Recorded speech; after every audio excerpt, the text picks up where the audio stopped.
Conversation téléphonique avec mon père.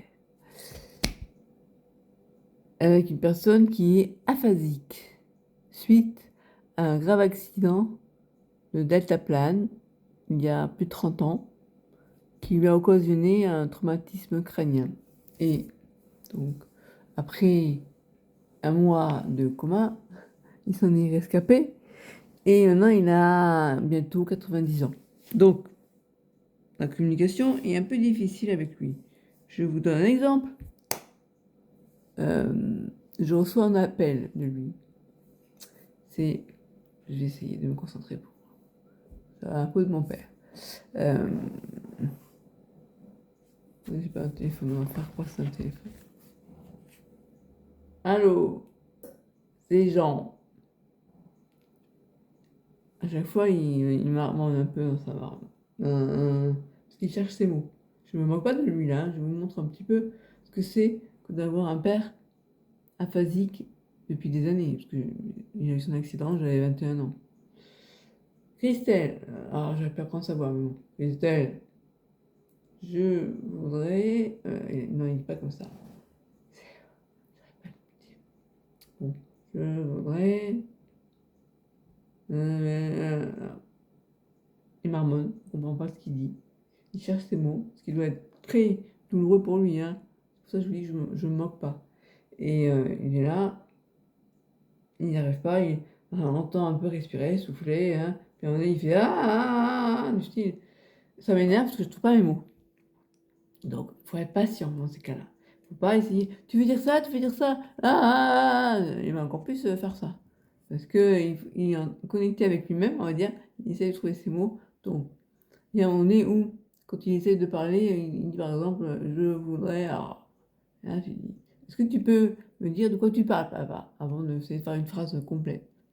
Alors, il va dire par exemple, argent.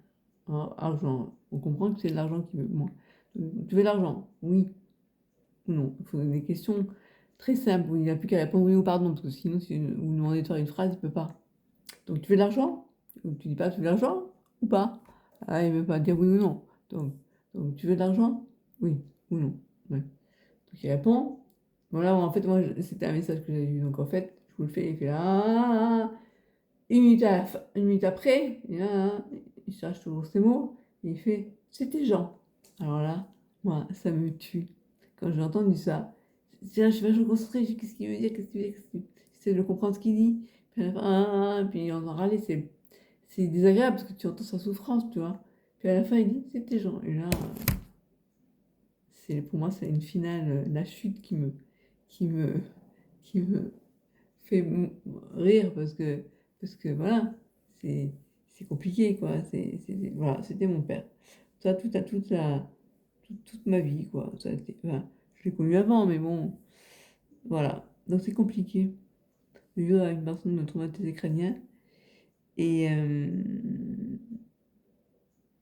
et après, ma mère, elle a été aphasique aussi, quand elle était en fin de vie et qu'elle a eu la maladie de Charcot.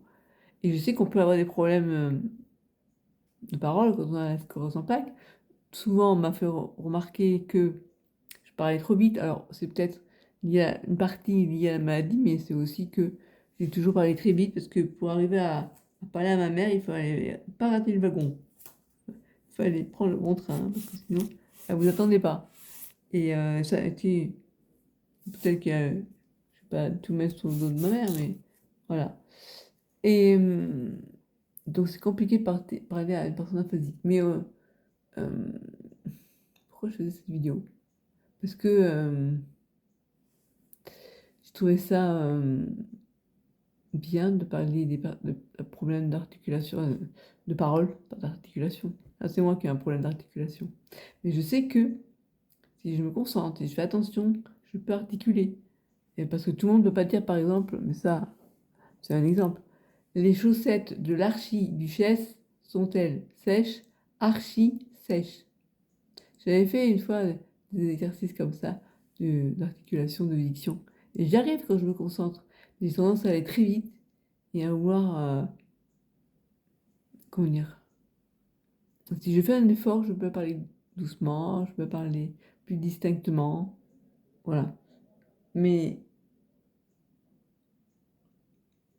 Là, mon père, c'est pas qu'un problème de diction, c'est que surtout, il n'a pas les- comment dire? Quand on a, suite à un traumatisme crânien, l'aphasie, c'est le fait qu'il y a eu des zones dans le cerveau qui ont été détruites. Hein. Lui, il a eu ça a touché le côté gauche, du coup, ça a atteint le côté droit. Comment dire? Quand le cerveau est atteint du côté gauche, c'est croisé. C'est le côté droit du corps qui est atteint. Donc, tout ce qui est calcul, il ne peut plus. Tout ce qui fait partie du raisonnement, voilà. Et donc, la main droite, la jambe droite. Et là, il est en maison de retraite. Je suis allée le voir ce matin, c'est pour ça que j'en parle. Et j'ai trouvé quand même beaucoup de vieux quand même, faut dire. Ça faisait longtemps que je n'étais pas allée le voir à cause de mon Covid long, hein, on va dire ça comme ça. Et oui, je l'ai vu quand même bien diminuer. Mais bon, c'était plaisant de savoir qu'à la fin de ma visite, il avait repris un peu le sourire. Parce qu'au départ, il était comme ça, voilà. Et c'est compliqué parce qu'il a plus trop de visites. Ma tante a déclaré la maladie d'Alzheimer depuis peu de temps, donc, enfin, c'est pas officiel, hein, mais vu on dit qu'elle a perdu de la mémoire, que je sais comment, enfin, j'ai demandé quel était le traitement qu'elle avait, et j'ai vu que c'était pour les personnes qui avaient Alzheimer, donc il y a un peu de doute. Et puis, donc, j'ai deux tantes qui ont Alzheimer, et puis, voilà, donc il a plus trop de visites.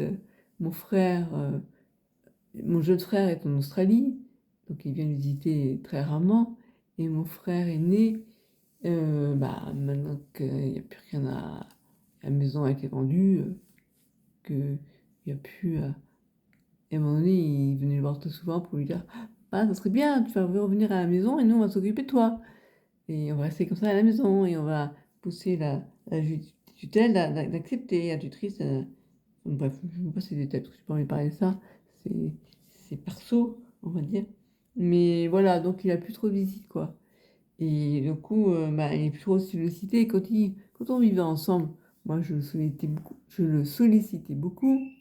J'essayais même de lui présenter des livres scolaires, des livres d'enfants pour le faire lire. Voilà, et ça le poussait un peu. Même pour la main, je faisais bouger, je faisais faire des exercices, tout ça. Et là, il n'a plus tout ça. Alors, c'est bien parce que maintenant, il a une nouvelle résidente avec qui il a sympathisé et qui m'a dit qu'elle était ancienne docteur, médecin, docteur en la recherche, je ne sais plus trop quoi, mais elle le pousse à, à faire des efforts. Et mon père, quand il n'est pas sollicité, il se laisse partir, alors que quand il apprécie la personne comment dire, il accepte. Si on le sollicite, il accepte. Donc là, il montrait comment il arrivait à lever le bras.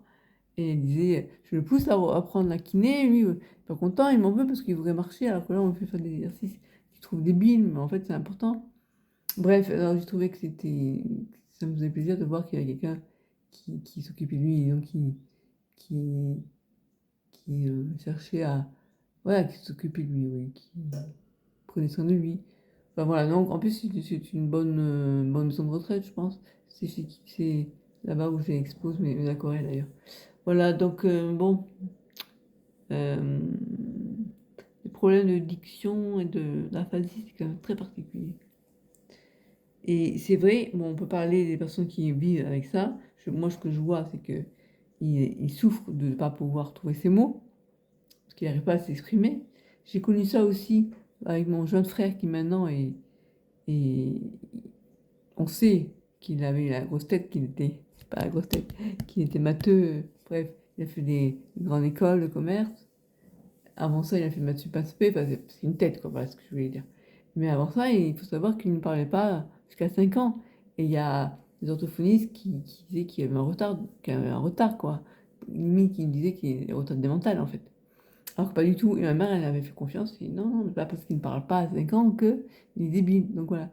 Et, et oui, tout ça pour dire que oui, mon frère, j'ai connu quand il était tout petit, parce que sa grande sœur, j'avais 4 ans et demi de plus que lui, donc quand il avait 4 ans, donc il parlait pas, moi j'en avais donc 8 ans et demi, donc je me souviens de cette période-là. Et je me souviens, une fois, il s'était énervé parce qu'il n'arrivait pas à s'exprimer.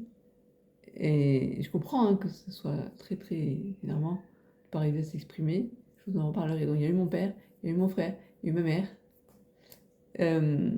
Il se mettait près du congélateur, il disait glagla, glagla. Et ma mère, elle comprenait pas ce qu'il voulait. Et puis je lui ai dit, maman, mais maman, il veut une glace. Ah, voilà. Et je me souviens de cet épisode. Et il se mettait en colère parce qu'on ne comprenait pas. Et donc, mon père, c'est pareil, il se met en colère. Bon. Et ma mère, elle, quand elle n'arrivait pas à s'exprimer, alors moi, j'avais trouvé le moyen de faire un clavier virtuel, enfin virtuel. Un clavier, non, je l'avais fait sur un papier, les différentes lettres, et je lui dis, maman, t'arrives pas à parler. Mets ton doigt sur la lettre pour former le mot. C'était long pour elle, pour s'exprimer, mais comme ça, on arrivait encore à communiquer. Et elle est décédée en 4 mois, à partir du moment où elle a diagnostiqué la maladie. Et bref, et donc, et elle, quand elle n'arrivait pas à s'exprimer, ben, elle pleurait. Voilà. Ou alors, elle faisait. Ouais, des fois, ça lui arrivait. Non, je sais pas. Non. C'est nous qui nous énervions, en fait, parce qu'elle ici. Puis des fois, on comprenait pas ce qu'elle disait, parce que même à la fin, le doigt n'arrivait pas trop à mettre. C'est quelle lettre que tu veux montrer là? C'est le A ou le B? Et honnêtement, il faut être vachement patient avec les gens aphasiques. Voilà, on vous parlait de ça. Si vous avez la sclérose en plaques, est-ce que ça vous arrive d'avoir des problèmes d'élocution? Euh, Moi, officiellement, j'en ai jamais eu. Maintenant, peut-être un problème de... En tout cas, ouais, bref. Je sais pas. Je suis pas médecin, donc j'ai pas m'auto-diagnostiquer. Qu'est-ce que je veux dire par rapport à ça? Ben, ça peut être intéressant de prendre des séances d'orthophonie, même pour la mémoire, pour travailler la mémoire. Et puis, même soi-même, on peut faire des exercices de mémorisation. Et, et puis, l'orthophoniste, je voulais le voir pour les problèmes de déglutition, mais maintenant, j'ai eu des clics. Donc, j'arrive après. Allez, j'arrive à limite à avoir 800 millilitres par jour. Là, j'en suis à 750 obligé. Hein, c'était la condition pour botter à la sonde. Et donc là, j'arrive petit à petit à 800, puis après 900, puis après, j'aimerais bien arriver à 1 litre. Voilà. Pendant l'été, ça commence à être faisable. Ouais. Là, j'en suis à ça, et je sais que à la fin de la soirée, là, enfin, à la fin de la soirée, avant le repas, ce soir, après en même temps, j'arriverai à ouvrir la deuxième bouteille de 2000 litres, et que le soir, j'aurais bu au minimum la moitié de la bouteille. Donc, j'aurais fait mes 750. Et j'aimerais bien arriver à prendre, finalement, il faudrait que j'arrive à boire plus l'après-midi. Mais j'ai la sieste, puis après que je me réveille, je prends un thé, donc c'est pas forcément à ce moment-là que je prends une bouteille d'eau. Mais donc je bois plus le matin et le soir. Donc mon défi eau, pour l'instant, je le remporte pas facilement, hein, c'est des efforts tous les jours, mais j'y arrive. Donc ça c'est rassurant. Voilà, bah écoutez, aujourd'hui ce matin je suis sortie pour voter et après je suis allée voir mon père à la maison de retraite. C'est pour ça que je vous faisais une petite vidéo là-dessus. Là j'attends mon aide de vie qui va pas tarder, parce qu'il est déjà presque 19h. Voilà, ça fait bizarre, je veux dire, quand je me touche, je me dis, waouh, mais attends, avant tu pouvais faire le tour de ton bras, maintenant tu peux plus. T'arrêtes de trouver de la matière. Et des fois, quand je prends ma jambe et je la soulève, je me dis, mais c'est moi ça, ah ouais, ça fait trop bizarre d'avoir son corps qui change, quoi. À 48 kilos, je suis pas du tout là, je ressens pas du tout la même chose que quand je faisais 40 kilos. Et 40 kilos, je les ai fait pendant 10 ans, quoi, pendant une bonne dizaine d'années, voire plus même. J'ai commencé à perdre du poids quand je passais de 55 kilos à 50 kilos, puis après à 46. Puis je suis montée à 49. Quand on m'a diagnostiqué la sclérose en plaques, je faisais 49. Et puis je suis descendue à 40 et j'ai fait 40. Après les boules du cortisone, voilà, j'ai perdu du poids, j'arrivais pas. À chaque fois, après chaque boule que je perdais, j'arrivais pas à reprendre. Donc 40 kilos, j'ai fait pendant 10 ans. Facile. Même 15 ans. Et là, j'ai 48 kilos. Ce matin, je faisais 48 kilos 2. Ouais. Ça fait 48, 4, je suis arrivé à 48, 4. Puis je repars du 48 à 47, 8. Puis là, je reprends à 48, 2. C'est bien parce que pour l'été, pour moi, j'ai perdu du poids et là, je touche du bois. Mais bon, c'est surtout l'eau qui me souffre. Voilà. Eh bien, si vous avez une expérience de personnes qui, soit vous avez connu des problèmes de parole, soit vous connaissez quelqu'un qui est aphasique, n'hésitez pas dans les commentaires à me faire part de tout ça. Bye bye.